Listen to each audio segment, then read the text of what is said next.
الحمد لله نحمده ونستعينه ونستغفره ونعوذ بالله من شرور أنفسنا ومن سيئات أعمالنا من يهده الله فلا مضل له ومن يضلله فلا هادي له ونشهد أن لا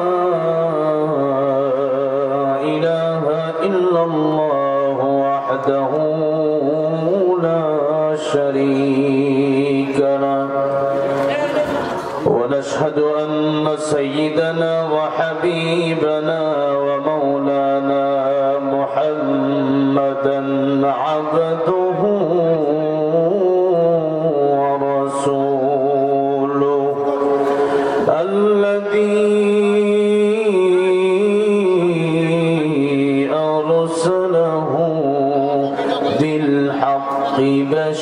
بشيرا ونذيرا وداعيا إلى الله بإذنه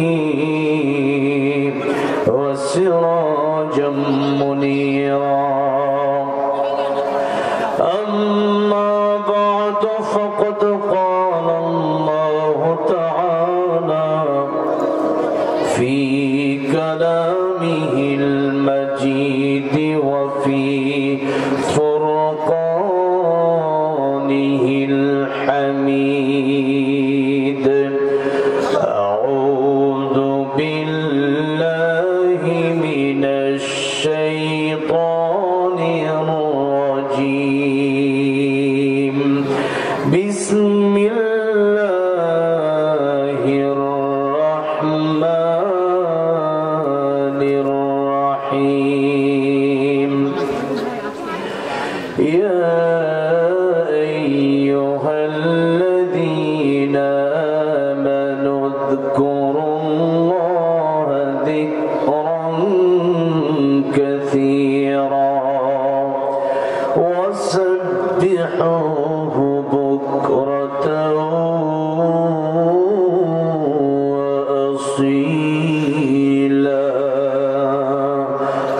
صدق الله العظيم. وقال النبي صلى الله عليه وسلم اغتنم خمسا قبل خمس شبابك قبل هرمك وصحتك قبل سقمك وغناك قبل فقرك وفراغك قبل شغلك وحياتك قبل موتك أو كما قال النبي عليه الصلاة والسلام. وقال تعالى في شان حبيبه ومحبوبه مخبرا وآمرا إن الله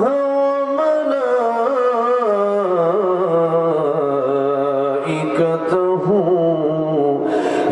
يصلون على النبي يا أيها الذين آمنوا صلوا عليه وسلموا تسليما.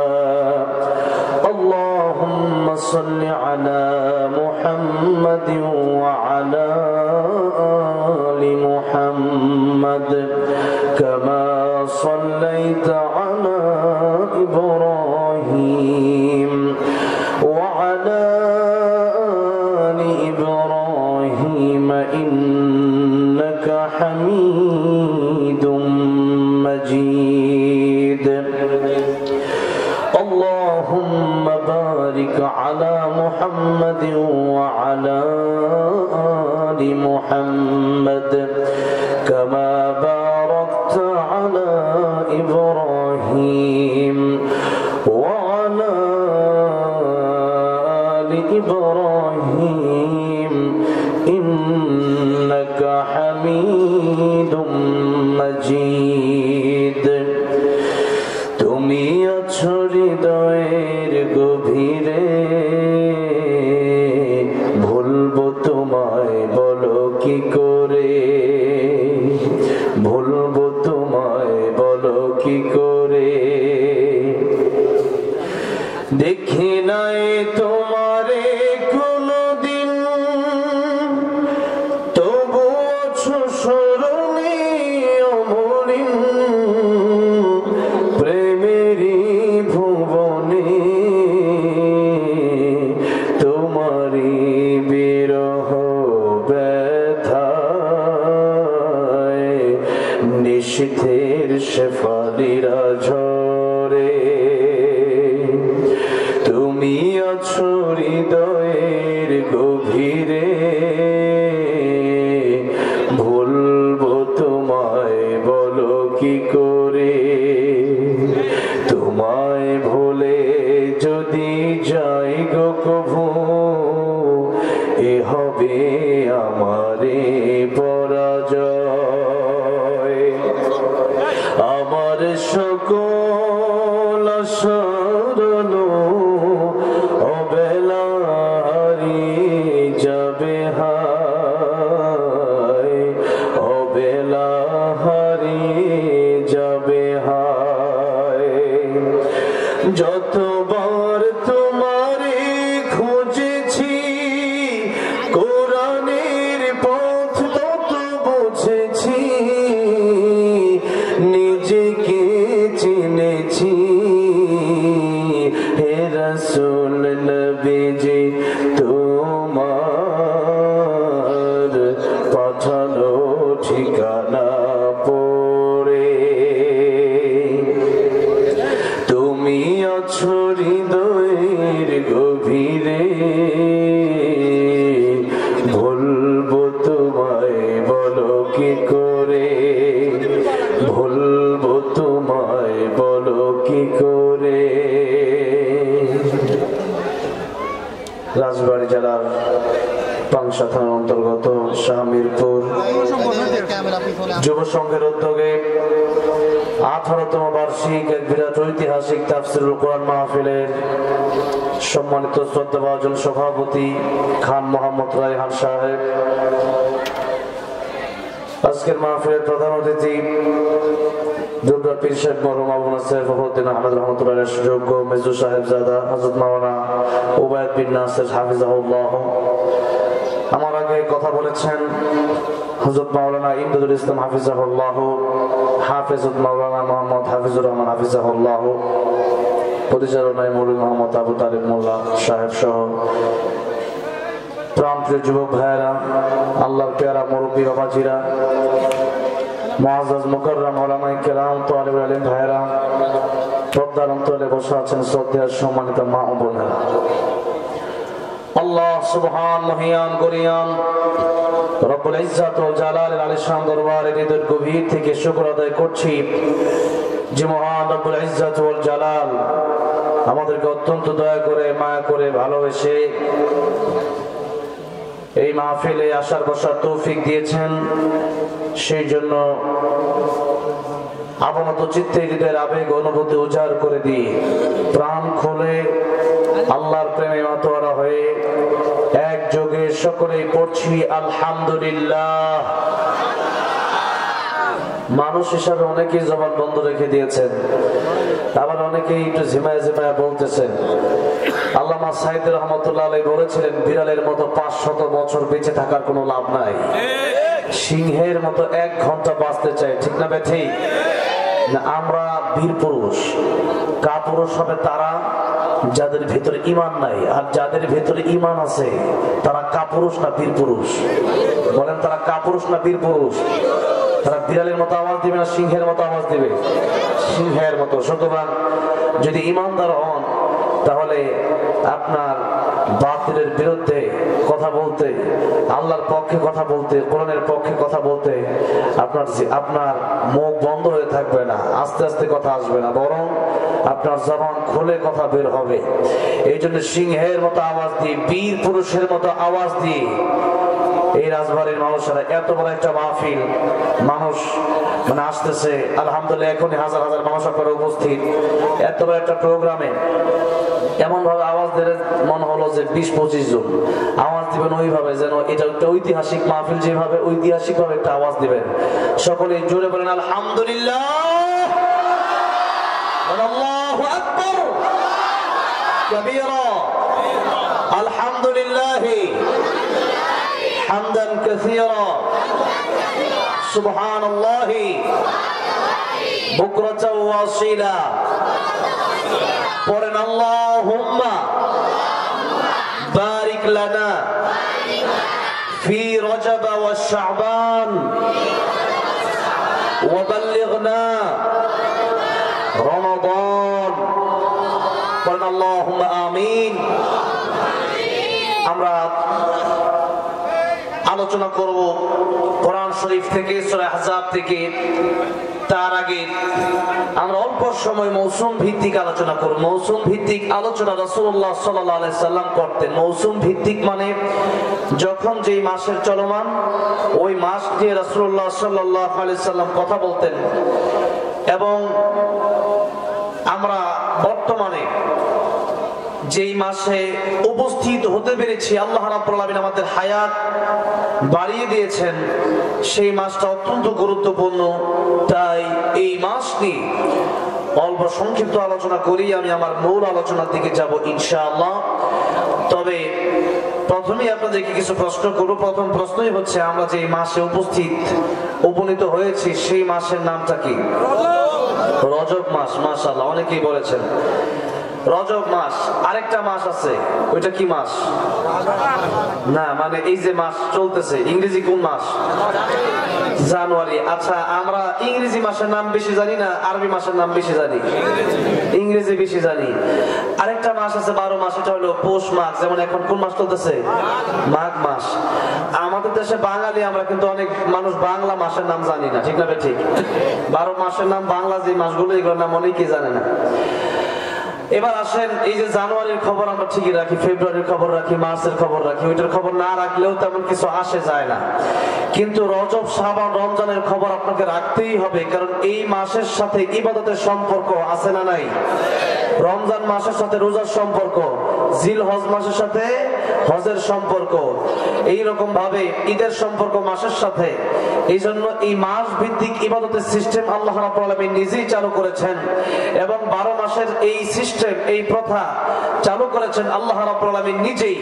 যার কারণে আল্লাহ রাব্বুল আলামিন কোরআন শরীফে সূরা তাওবায় বললেন যে, যেদিন আকাশ জমিন আমি আল্লাহ সৃষ্টি করেছি, ওই দিন থেকে আমি আল্লাহর গণনায় 12টা মাস। কয়টা মাস? 12টা মাস। আল্লাহ বলছেন,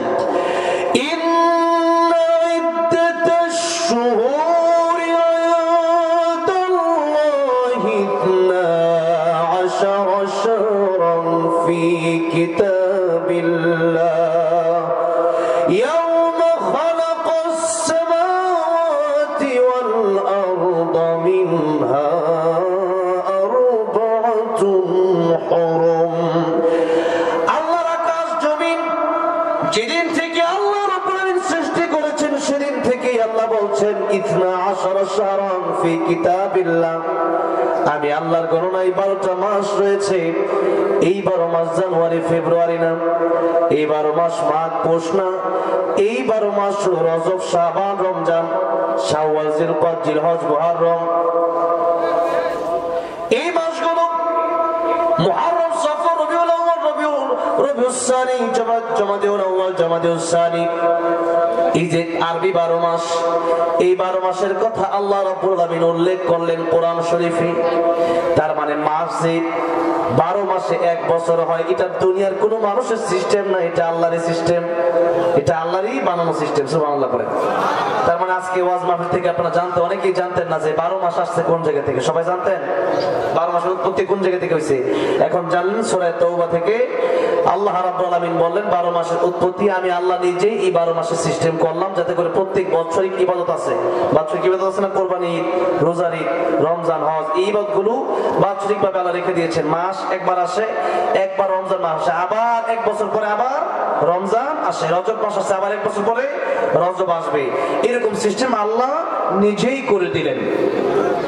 এবার আল্লাহ রাব্বুল আলামিন বলছেন এই 12 মাস আমি আল্লাহ রাব্বুল আলামিন সৃষ্টি করার পরে রমজান তো এমনি শ্রেষ্ঠ মাস। রমজানের ব্যাপারে কোরআন শরীফে তো কথা আছে, শাহরু রমাদানাল্লাযী উনজিলা ফীহিল কুরআন। রমজান মাসে কোরআন নাযিল হয়েছে, এই মাস সবচেয়ে বেশি দামি। এরপরে আল্লাহ রাব্বুল আলামিন বললেন আরো 4টা মাসকে আমি সম্মান দিলাম, আরবাতুন হুরুম। আমি আল্লাহর 4টা মাসকে সম্মান দিলাম এই 12 মাসের ভিতরে। রাসূল করিম সাল্লাল্লাহু আলাইহি সাল্লাম বললেন এই 4 মাসের 3 মাস হলো একসাথে, জিলকদ, জিলহজ, মুহররম। আর একটা মাস আলাদা, রমজান মাসের আগের মাস এই মাসের নাম হলো রজব মাস। এই মাস অত্যন্ত গুরুত্বপূর্ণ মাস, যেই মাসের ব্যাপারে আল্লাহ বললেন এই রজব মাসকে আমি আল্লাহ রাব্বুল আলামিন নিজেই সম্মান দিলাম। এই রজব মাস, যেই মাসকে আল্লাহ রাব্বুল আলামিন নিজেই সম্মান দিলেন, এখন এই মাসের নামই যদি আমরা না জানি, এই মাসকে আমরা সম্মান দিতে পারবো? এই মাসের নাম তো আগে আমাদের জানতে হবে। একজন মানুষ বিয়ে করবে, বিয়ে করার আগে পা মেলায় বসে আছে, হেলান দিয়া বসে আছে, হবু শ্বশুর আসছে, বলো তোমার হবু শ্বশুর এমনি সোজা হয়ে বসছে কেন? হবু শ্বশুর আসছে, তার মেয়েকে বিয়ে করবো কয়েকদিন পরে, উনি আমার হবু শ্বশুর, উনি আমার শ্বশুর হবেন, তাহলে ওনার সামনে তো এত ঠ্যাং মেলা এভাবে বসে থাকা যায় না, একটু সোজা হয়ে বসে। এই যে নড়াচড়া করলো, এটা হলো সম্মান দিল। এটা কি দিল? সম্মান দিল। এখন শ্বশুর যে যিনি হবেন, যদি নাই জানে তাহলে কি সম্মান দিবে? এমনি তো চা খাইতেছে, বৈশা রয়েছে, কোনো ঠিক ঠিকানা, কিন্তু শ্বশুর যখন আসসালামু আলাইকুম যখন জানতে পারছে, আগে জানতে হবে, তারপরে আপনি সম্মান দিবেন। আমাদের এলাকায় একটা প্রবাদ আছে যে যে যাকে চিনে সে তাকে কিনে। তার মানে আপনি চিনতে পারলে জিনিস কিনবেন, না চিনলে তার কিনবেন না। কিনবেন না চিনলে তো আপনি নিবেন না কোনো জিনিস। তো আগে আপনাকে চিনতে হবে যে জিনিসটা কি, তাহলে আপনি এই জিনিসের মর্যাদা বুঝবেন। তাহলে এই যে মাস, এটা আমাদের জানতে হবে, তাহলে আপনি এই মাসকে সম্মান দিতে পারবেন। আল্লাহ রাব্বুল আলামিন বললেন এই রজব মাসকে আমি আল্লাহ রাব্বুল আলামিন সম্মান দিলাম, সুতরাং এই মাসকে তোমরা সম্মান দাও। সম্মান দিতে হলে আগে আমাকে আপনাকে জানতে হবে কোন মাসকে আল্লাহ রাব্বুল আলামিন স্পেশাল মর্যাদা দিলেন। এখন রজব মাসকে আল্লাহ রাব্বুল আলামিন স্পেশাল মর্যাদা দিলেন। এই রজব মাস যখনই আসতো, রাসূল সাল্লাল্লাহু আলাইহি সাল্লাম কোন দোয়া পড়তেন? একটু আগে পড়লাম, আল্লাহুম্মা বারিক লানা ফি রজব ওয়া শাবান ওয়া বাল্লিগনা রমাদান। আয় আল্লাহ রাব্বুল আলামিন, রজব আর শাবানে আপনি আমাদেরকে বরকত দান করেন, আর রমজান পর্যন্ত আমাদেরকে আপনি পৌঁছায় দেন। কারণ এক মানুষ যদি একবার রমজান পেয়ে যায়, তার ভাগ্য খুলে গেল। একবার কেউ যদি একটা নফল ইবাদত করে রমজান মাসে, তাহলে ফরজের সওয়াব আছে না নাই? আর যদি একটা ফরজ করে, তাহলে কয়টা ফরজ করার সওয়াব? 70টা। সুবহানাল্লাহ পড়ে। আর যদি লাইলাতুল কদর পেয়ে যান, তাহলে তো ভাগ্য আরো ভালো। আল্লাহ বললেন লাইলাতুল কদরি খায়রুম মিন আলফি শাহর। এক রাত ইবাদত করবেন, আল্লাহ রাব্বুল আলামিন হাজার হাজার মাসের চাইতে বেশি সওয়াব আপনার আমলনামায় দিয়ে দিবে।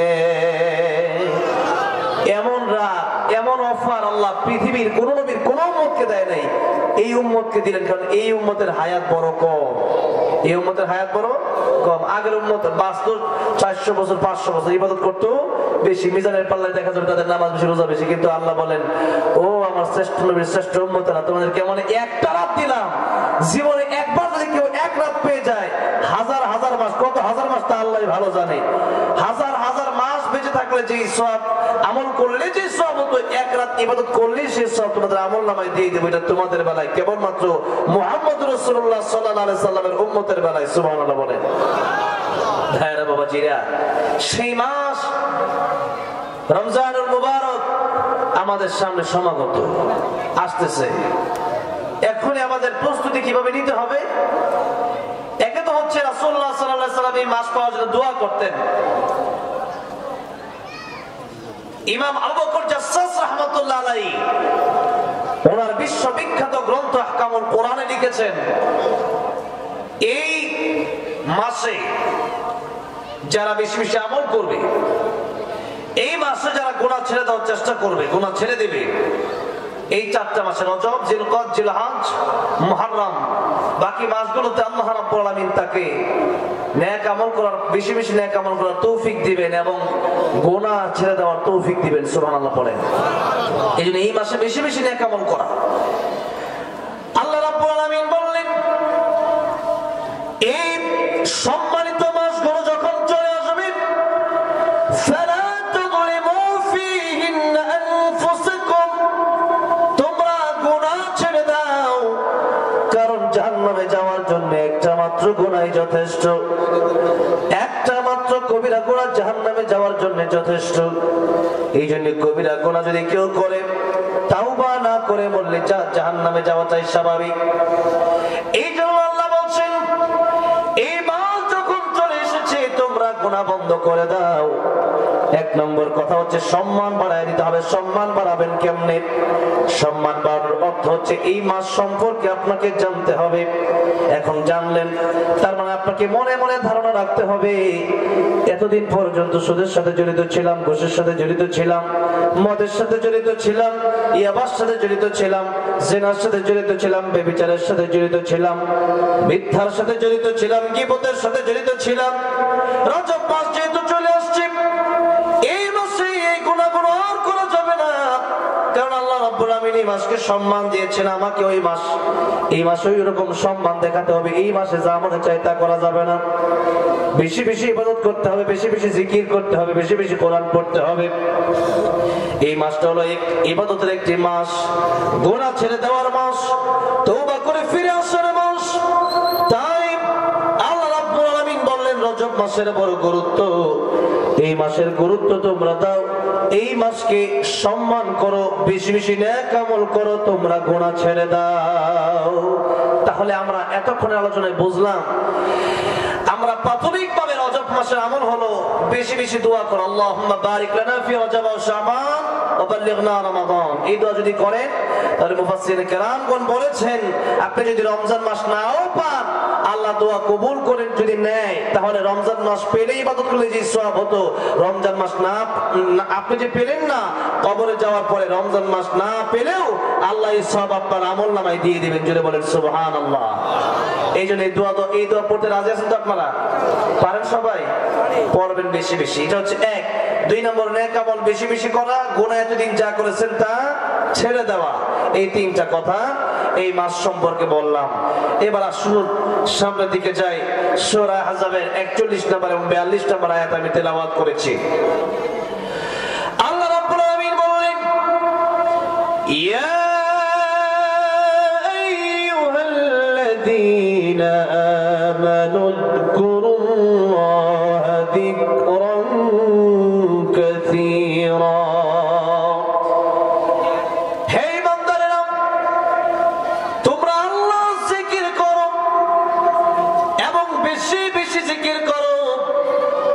জিকির এটা একটা বড় ইবাদত। জিকির যে যত বেশি করবে, তার জান্নাতের মাকাম তত উচ্চ তবকায় হবে। সুবহানাল্লাহ বলেন। সব জান্নাত কি একরকম হবে? সব জান্নাত কিন্তু একরকম হবে না। আল্লাহ বলেন বেশি বেশি জিকির করো। এমনি তো জিকির আছে, সুবহানাল্লাহ আলহামদুলিল্লাহ যদি পড়েন, তাহলে রাসূল করিম সাল্লাল্লাহু আলাইহি সাল্লাম বলেছেন, এই আকাশ থেকে জমিন পর্যন্ত যত ফাঁকা জায়গা আছে, সমস্ত ফাঁকা জায়গাগুলো আল্লাহ রাব্বুল আলামিন সওয়াব দিয়ে ভরপুর করে দিবেন। মুসা কালিমুল্লাহ, আল্লাহ রাব্বুল আলামিনকে একদিন জিজ্ঞাসা করলেন, আল্লাহ রাব্বুল আলামিন আলামিন আমাকে একটা আনকমন জিকির দাও। মুসা কালিমুল্লাহ আল্লাহ রাব্বুল আলামিন কি কথা বলার পর আল্লাহ বললেন, ও মুসা তুমি বেশি বেশি এই জিকির করবা। জিকিরটা হলো লা ইলাহা লা ইলাহা ইল্লাল্লাহ লা ইলাহা ইল্লাল্লাহ লা ইলাহা লা ইলাহা ইল্লাল্লাহ মুহাম্মাদুর রাসূলুল্লাহ সাল্লাল্লাহু আলাইহি ওয়াসাল্লাম। মুসা কালিমুল্লাহ ডেকে বললেন, আয় আল্লাহ রাব্বুল আলামিন, লা ইলাহা ইল্লাল্লাহর জিকির তো সবাই করে, এই জিকির তুমি আমারেও দিলা। আল্লাহ বলেন, মুসা এই দুনিয়াতে যা কিছু আছে লা ইলাহা ইল্লাল্লাহর চাইতে দামি আমার কাছে আর কিছু নাই। সুতরাং তুমি বেশি বেশি লা ইলাহা ইল্লাল্লাহর জিকির করো। জিকির করবেন তো? জিকির করবেন আর বাদ দিবেন গীবত। কি বাদ দিবেন? আমরা বেশি বেশি গীবত করি আর জিকির করি না। গীবত চার স্টলে, এরপরে বিভিন্ন দোকান পাচ্ছে, বিভিন্ন রাস্তার মোড়ে মোড়ে, অথবা আমরা যখন বন্ধুরা আড্ডা একসাথে হই তখন আমরা কি করি, আরেকজনের বিরুদ্ধে আমরা একটু বদনাম করি। তাতে কি লাভ হয়? একটু মজা পাওয়া যায় আর কি, তাতে আর কিছু লাভ হয় না। এতটুকু লাভ হয় যে তার বিরুদ্ধে বললে একটু মজা লাগে, এতটুকু লাভ হয়। কিন্তু এর ক্ষতিটা কত বড়! আপনি যে জিকির না করে, আপনি কোরআন তেলাওয়াত না করে আপনি লা ইলাহা ইল্লাল্লাহ পড়েন, লাভ হবে। সুবহানাল্লাহ পড়েন, আলহামদুলিল্লাহ পড়েন, লাভ হবে। তা না করে আপনি যখন এই গীবত করতেছেন তখন ক্ষতিটা কত বড়! প্রথমে একটু কোরআন থেকে বলি, তারপরে হাদিস শরীফ থেকে বলি, এরপরে সামনের দিকে যাব।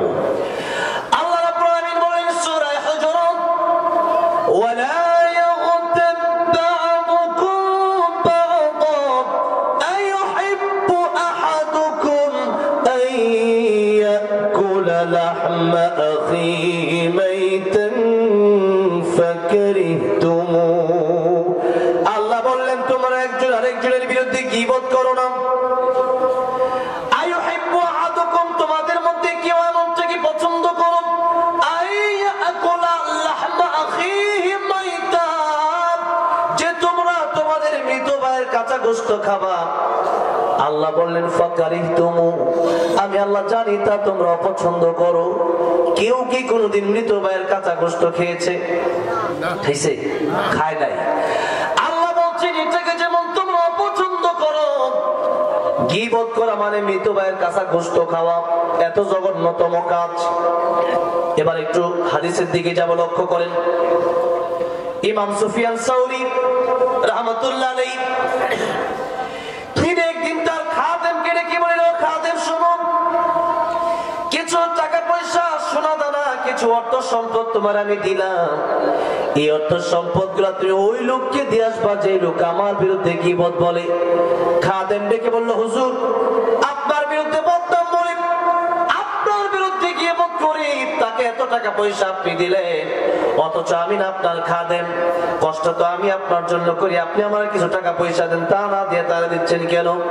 হুজুর ডেকে বলছেন, ও খাদেম শোনো, ওই বেটা এত বড় উপকার আমার করে দিল, কিয়ামতের ময়দানে এত বড় উপকার আমার মা বাবা আমার জন্য করবে না। অথচ মা বাবার সম্মান কত! সূরা বানিসের আপনারা মা বাবার কথা যত আলোচকরা যখন আলোচনা করে তখন আপনারা শুনেই থাকেন যে আল্লাহ রাব্বুল আলামিন কোরআন শরীফে বিভিন্ন আয়াতে বলেছেন, ওয়াকাদা রাব্বুকা আল্লা তা'বুদু ইল্লা ইয়্যা ওয়া বিল ওয়ালিদাইনি ইহসানা। আল্লাহর ইবাদতের পরে আল্লাহ কার খেদমত করতে বলেছেন? মা আর বাবা। নবীজি বলেছেন মা আর বাবা এত দামি, মা আর বাবার দিকে যদি নেক নজর দিয়ে তাকাতে পারো, একবার তাকাবা, এক একবার তাকানোর কারণে এক একটা কবুল হজের সওয়াব হয়ে যাবে। আহা, সবাই সুবহানাল্লাহ বলেন না। হজ করা কি এত সহজ? বলেন হজ করা কি সহজ না কঠিন? কঠিন। নবী নিজে বলছেন আল হাজ্জু আল হাজ্জু, হজ হলো কষ্টকর। কে বলতেছেন?